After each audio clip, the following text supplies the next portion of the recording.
starting with a bit of defensive incompetence, which we always like. What we don't like is this. Absolute flagrant dive, and then to claim a penalty, horrendous. A bit of the same going on from Pedersen, who jumps a shadow here too. And this season there was so much about even the refs were getting involved. Chris Foy jumps a shadow too. Well, why shouldn't I go for something too, he seems to say. A bit of this never goes amiss, although don't do it at school, lads. And Yakubu gets a little bit from Pantsil here. Yakubu's... That's our sound effect, by the way. Yakubu's indignation just makes me laugh more every time I see it. Basic Instinct came to mind here, for reasons that I won't explain.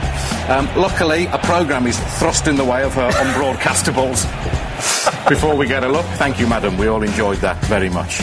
Managers, we do like to get this crafty insight into their expertise, the things they spot that we can't see. Always good advice, that, isn't it?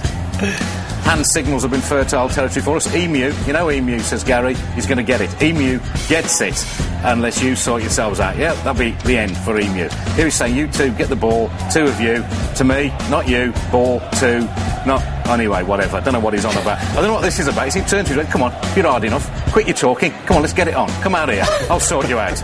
And he shrugs.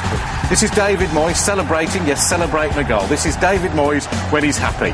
This is his happy face. In a moment, he'll turn round, whip his coat off, and fling it angrily at his own bench. Not quite sure what that's all about. Here's a metaphor for Man City's whole season.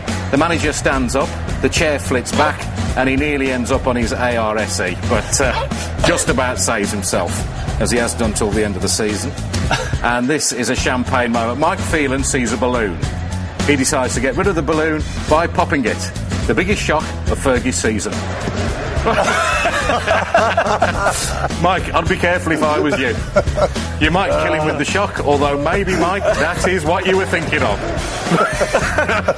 Look at him jump. That's brilliant. My favourite fans of the season? Mr. Strong, he certainly is. As an Arsenal fan, if he says it's Tuesday, it is Tuesday. I like the cut of his jib. He's Arsenal fan too. Scary, has a little dance, and then goes ballistic. I don't want to see him up a dark alley either. The scariest fan of all, though, I think this was a Borough fan. He looks like Ronnie O'Sullivan's brother, and he looks as though he's going to do something horrible. He does do something horrible. He shows us his man boobs. We didn't want to see that, especially with that look in your eye. Here was the moment I knew back in August West Brom's season was going to work out. When even the ball boys can't stay on their feet, you know you're going to have trouble staying in the Premier League. Up she goes. There was a bit of the Devon lock about that, jumping a shadow. And here we see Scott Carson doing what most West Brom fans will do when they look back at the season. Jump in horror. I don't know what he saw, but it's what we all feel when we look back on this year. Horrendous stuff. And finally, we don't want to see this. It's mascot abuse in the light of day at Stoke. Just quite disgusting. I can't believe we're showing it again, even if he is only pulling his tail out.